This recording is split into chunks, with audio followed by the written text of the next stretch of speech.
You know, you have the kind of smile that's hard not to notice, and it's been driving me crazy lately.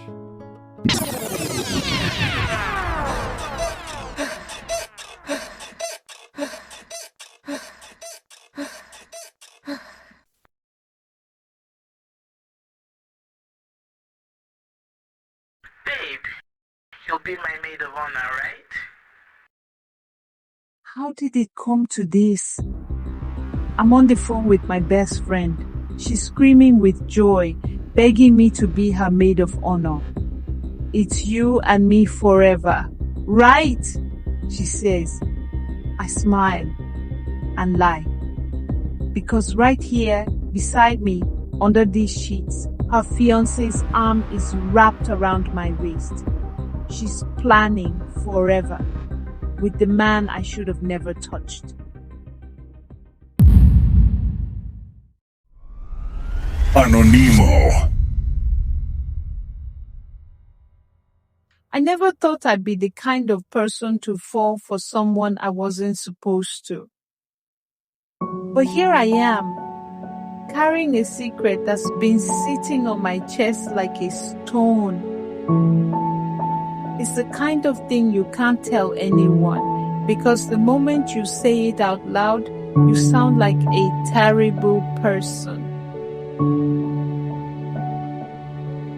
It started last year when my best friend got engaged. We've known each other for years, through uni, breakups, struggles, everything. She's more than a friend, she's family. So when she called me screaming that a man had proposed, I screamed too. I was happy for her, or at least I thought I was. When I finally met him, I didn't think much of it. He wasn't the loud, flashy type. He had this calm confidence that made people listen when he spoke. The kind of man that looks you in the eye when you talk and actually listens. He made everyone around him comfortable, especially my bestie. At first, I just admired that. You know how you see a good man treating your friend right, and you're like, oh, she's lucky. That was all it was. But over time, it changed slowly and quietly. We'd all hang out, group dinners, movie nights, random beach trips. And I started noticing him more. The way he smiled when she talked, the small things he did without thinking, picking her bag, pouring her drink, rubbing her back when she coughed. And I found myself watching him, wanting someone like that. But deep down, I didn't want someone like him. I wanted him. That's when I knew something was wrong. I started catching myself acting different. When his name popped up in our group chat, I'd smile. If he replied to my message first, I'd overthink it. When we all joked, I'd pay attention to how often he laughed at mine. It was stupid. I kept telling myself to stop. I even tried avoiding hangouts. I told Bestie I was busy or tired or stuck in traffic, but no matter how I tried, the feeling stayed. And then, one day, he texted me privately. Just hey, you okay? Missed you at the last get-together. Innocent enough, but homo, my heart raced like it was a confession. Then one night, something happened that changed everything and lit the fuse on this whole scandal. It was a Saturday at her place. We were all sitting on the couch watching a comedy special. laughing and eating popcorn and drinks. At some point, she got up to get drinks from the kitchen, and just like that, it was just me and him. The room went quiet. Too quiet. I was scrolling through my phone, pretending not to notice how the air crackled with tension. Then he said softly, You know, you have the kind of smile that's hard not to notice, and it's been driving me crazy lately. I froze. My heart just stopped for a second. I didn't know if he was joking or testing me, or if it meant nothing. But the way he looked at me, I felt it. Heat rising, forbidden. Before I could say anything, his hand brushed mine. Deliberate this time. And I didn't pull away. She came back right then, oblivious, laughing about spilling the drinks. But that one sentence and that touch hadn't left my head since that day. It ignited something reckless in both of us. After that night, everything spiraled. I couldn't look at him the same way. I couldn't look at her the same way either. I started avoiding them, or at least trying to. But he found ways. Late night texts that started innocent. What did you think of that movie? But they evolved. I can't stop thinking about you.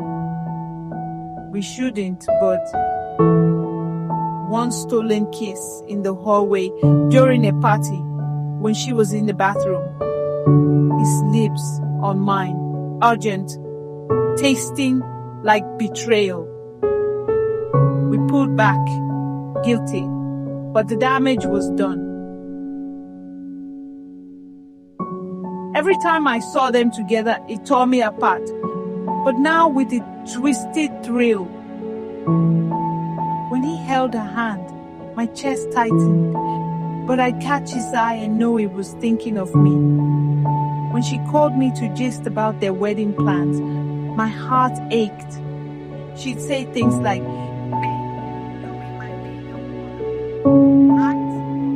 and I'd smile through the pain, all while hiding the messages on my phone that were from him. She has no idea. She has no idea that her best friend is secretly in love with her man, and that he's been slipping away to see me. Late nights in parked cars, whispering promises he can't keep, and I hate myself for it. But God, the rush, the scandal of it all makes it impossible to stop. Sometimes I ask myself if it's love or if it's just the thrill of the forbidden. I've been single for a while, and maybe I just wanted what she has. Maybe I was drawn to the way he made her feel seen, loved, safe. But other times, I know it's more than that. Because even when I try to distract myself, even when I pray or hang out with other people, it's him that stays in my mind. And now the lies. I'm out with work friends, when really I'm with him. Tangled in sheets at some cheap motel. Hearts pounding from the risk of getting caught. And the guilt is heavy. It's like carrying a secret that burns, but you can't drop it because it's tied to your heart, and now it's exploding into something that could destroy us all. I've crossed lines I swore I wouldn't. Stolen moments. Heated glances at dinners where she's right there. He says he loves her, but he can't stay away from me. And I believe him because I feel the same pull. But that doesn't make it less wrong. Every time I'm around them, it feels like I'm betraying her silently, and I'm plotting the next betrayal. Now she's planning her wedding. She's sending me pictures of dresses, asking me about colors, playlists, bridal trends. And I sit there acting like I'm excited, when inside, I'm just breaking or scheming, because last week he told me he's having doubts. What if I'm making a mistake? He whispered, his hand on my thigh under the table at brunch while she chatted about venues. I can't tell anyone, because how do you say, I fell in love with my best friend's fiancé, and now we're having an affair without people calling you evil? Even I judge myself, but the fire is addictive. I don't even know if he'll leave her. Maybe he won't. Maybe this blows up in our faces. A screaming confrontation, her tears, the end of everything. Maybe I imagine the depth of it all, and he's just using me. But it doesn't change how it feels. Like a scandal waiting to erupt. I don't know what this is anymore. Love, guilt, confusion, obsession. Maybe all three wrapped in deceit. But it's heavy and hot and dangerous. So I'm writing this here to get it off my chest before it all comes crashing down. If you've ever loved someone you shouldn't and let it turn into something scandalous, something that could ruin lives, maybe you understand how it feels. Like you're carrying something poisonous but can't let it go because the bond feels too damn good. I just hope this fades one day, because she's my best friend and she deserves better, even if I don't. But deep down, I'm not sure I want it to fade.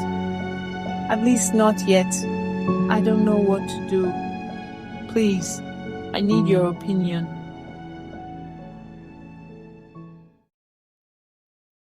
Honestly, I won't even pretend it's simple, because I know it's not.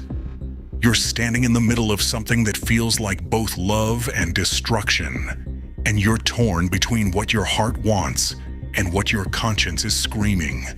I get it, but you need to breathe for a second and face the truth. This thing you're in will only end in pain, deep, ugly pain, for everyone involved, including you. Right now, it feels intoxicating. The secrecy, the danger, the stolen moments that make your heart race. But behind that thrill is guilt that will never stop eating at you. You already feel it. You said it yourself. And the longer you stay, the heavier it'll get until it crushes you completely. If he truly loved you the way you hope he does, he would have ended things with her before starting anything with you. But he didn't. He let it happen in the shadows. That's not love. It's selfishness wrapped in sweet words. Because no man who respects you or her would put you both in this position. You need to step back, not for her, but for yourself. Walk away before this destroys your peace completely. Right now, you're living off borrowed moments that can never be yours. And every time he goes back to her, it's a reminder that you're part of someone else's story, not the main character, just the secret chapter that can't see daylight. It's not too late to stop. Block him if you have to. Cry, scream, journal, pray, whatever it takes to cut the tie. You'll hate yourself for a while, but then one morning, you'll wake up lighter, freer, because you'll have chosen self-respect over shame. And when the guilt hits hardest, remember, you are not beyond redemption. You made a mistake, but you're still capable of doing the right thing. You don't have to keep sinking just because you already fell. Let it go, let him go. You deserve love that doesn't hide in shadows. Thank you all for watching today's episode. You can go on to watch our previous episodes. And don't forget to click on the subscribe button so you get notified on upcoming content in this space. Thank you, and have a wonderful weekend.